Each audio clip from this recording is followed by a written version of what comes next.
The Vedic texts, particularly the Gitas and Upanishads, summarize the nature of the mind as follows. The mind is incapable of true happiness. It can only experience momentary pleasure or enduring pain. The mind has an entitled and thankless nature and fails to appreciate things or people while they are close. The mind acts on impulses or imitates others blindly. The mind is also incapable of true love and can become attached or averse to things without any apparent reason or warning. The mind cannot think independently. It requires the control of the higher self, Atman, to think clearly. Thankfully, Vedantic wisdom also gives us ways to manage the mind effectively so that we can experience the bliss of being alive and work towards true liberation. In his book Tattvabodh, Adi Shankara prescribes 4 practices: sadhana chatushtaya, viveka or discernment, vairagya or detachment, mumukshatva, commitment to liberation, shat sampatti or the 6 virtues of mind management. The first 3 virtues of shat sampatti involve detaching from the world, and the last 3 attaching to one's true self and path. Let us briefly understand these 6 virtues. Shama. Shama means withdrawing the mind from all sensory pleasures.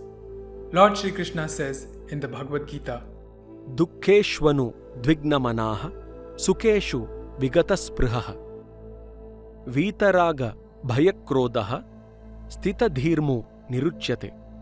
One whose mind is unshaken by adversity, unexcited by pleasures, and free from attachment, fear, and anger is called a sage of steady wisdom.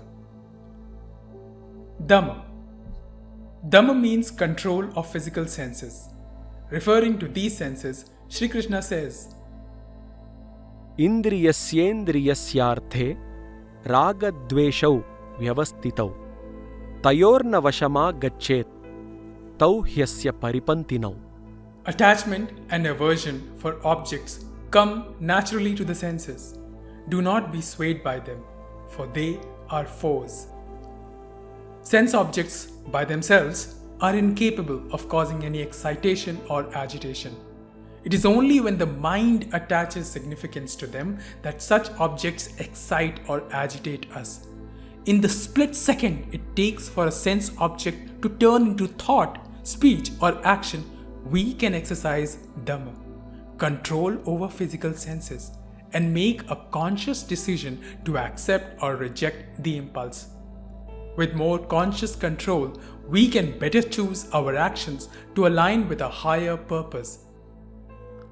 Uparati. Uparati means cessation of all material or sensual cravings. Najatu kamaha kamanam upabhogena shamyat. Desire is never quenched by its fulfillment. Instead, it only intensifies. Shri Krishna reassures Arjuna, Mano durnigraham chalam abhyasena tu kaunteya vairagyena cha grihyate. mind is difficult to restrain, but Arjuna, by practice and detachment, it can be restrained.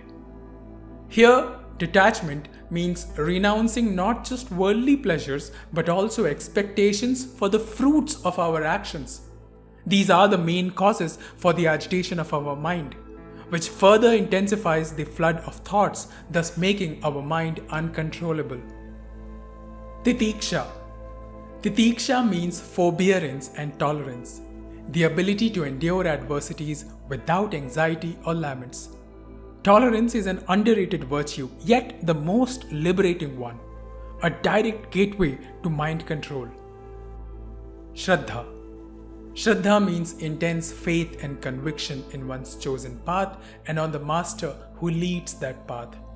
Such faith makes it easy to realign every act and event in the pursuit of our higher goals. Samadhana. Samadhana means single-pointed focus on the goal. persistent focus can literally change our brain and behavior. Swami Vivekananda rightly said, "The difference between an ordinary person and great person lies in the degree of concentration." Selfishness scatters our mind. Unselfish mind is a relaxed mind. To sum up, mind management itself is a mind game. Play the game in a positive, dexterous manner. Practice meditation, mindfulness, emotional stability, and Vedantic principles to rouse the sleeping mind to conscious action. Doing this well and consistently expands our inner boundaries and lifts our spirits, and above all, it makes life feel worth living and worth serving.